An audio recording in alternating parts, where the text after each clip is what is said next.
حضرت جبرائیل علیہ السلام فرماتے ہیں کہ اللہ نے اس رات میں یا اس مہینے میں رمضان المبارک میں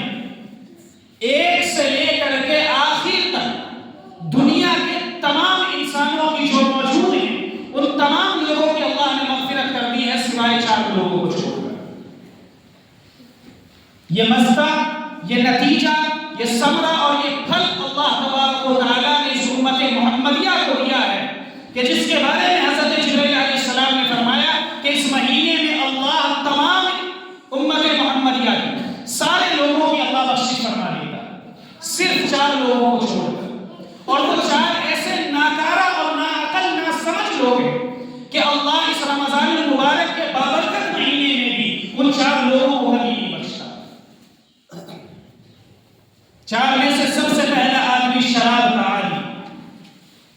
وہ آدمی جس کو شراب کی لت لگی ہوئی ہو، وہ آدمی جو شراب کے پینے کو نہ چھوڑتا ہو، جو اللہ سے توبہ نہ کرتا ہو، جو اللہ کے سامنے اس بات کا عہد نہ کرتا ہو کہ اللہ تو نے اس رمضان میں سب کی مغفرت کر دی، میں نے بھی شراب چھوڑ دی، میری بھی مغفرت کر دے۔ جب تک کوئی آدمی اپنی شراب کی عادت سے توبہ نہ کر لے، پرہیز نہ کر لے، اللہ رمضان میں اس کی مغفرت نہیں فرماتا۔ ایسے مہینے میں جس مہینے میں سارے جہان کی مغفرت ہے، شرابی کی اس مہینے میں بھی مغفرت ہے۔ دوسرا والدین کا نافرمان، وہ نوجوان یا وہ بچے یا وہ ادھیڑ عمر کے لوگ جن کے والدین زندہ ہیں،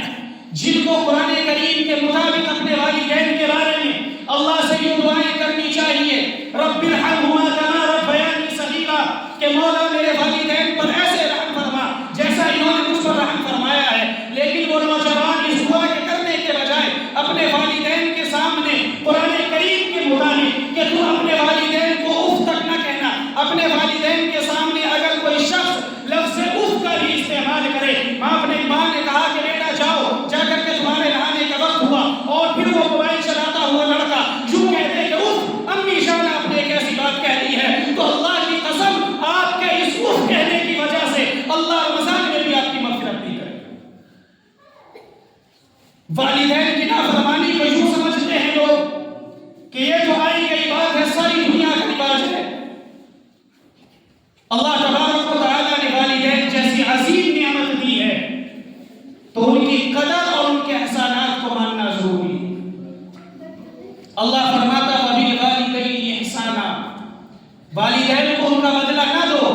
ماں نے جو 9 مہینے پیٹ میں رکھا ہے ان کا بدلہ نہ دو ماں کو، باپ نے جو ہاتھوں پر کھلایا ہے ساری زندگی پرورش کی ہے اس کا بدلہ نہ دو، اس بدلے سے بڑھ کر کے احسان کا معاملہ کرو۔ احسان وہ چیز کہلاتی ہے کہ جو صرف اور صرف آپ کی جانب سے، بدلے کو احسان نہیں کہا جاتا۔ لیکن آج ہمارا یہ حال ہے کہ ہم لوگ والدین کی قدر و قیمت سے بے فکر ہیں، اور اگر یہی بے فکری رہی تو پھر اللہ تبارک و تعالیٰ رمضان میں بھی ہمارے گناہوں کو نہیں بخشے گا۔ تیسرا وہ شخص جو کینہ پرور ہو، جن کے دلوں کے اندر کینہ پلتا ہے، کینہ پنپتا ہے، جو اپنے پڑوسی سے حسد رکھتا ہو، جو بھائی بھائی ہونے کی بنیاد پر بھی حسد رکھتا ہو، جو لوگ اپنے تعلق داروں سے ان کے تئیں اپنے دلوں کے اندر کینہ پالے ہوئے بیٹھے ہیں، ان کے بارے میں گمان کرتے ہو کہ اللہ کرے کہ اس کا بزنس خراب ہو جائے، اللہ کرے کہ اس کے کاروبار میں کمی آئے، اللہ کرے کہ اس کی اولاد بیمار پڑ جائے، جو لوگ اس طرح کا کینہ اور غصہ اپنے دلوں میں اندر پالے بیٹھے ہیں، اللہ رمضان میں ان کی بھی مغفرت نہیں فرماتا۔ چوتھا شخص قطع تعلق کرنے والا، لا يدخل الجنة قاطع، آپ صلی اللہ علیہ وسلم نے فرمایا کہ رشتے کو توڑنے والا ہرگز جنت میں داخل نہیں ہوگا۔ رشتے ناتوں کو توڑنے والا، جو 2 بچوں کے جھگڑوں میں پڑ کر کے،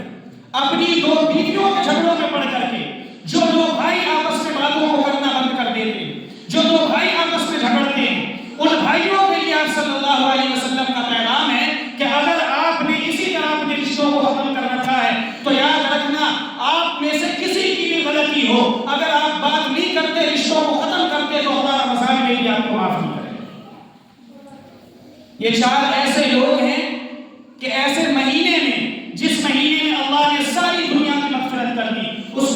اللہ ان چاروں کو بھی معاف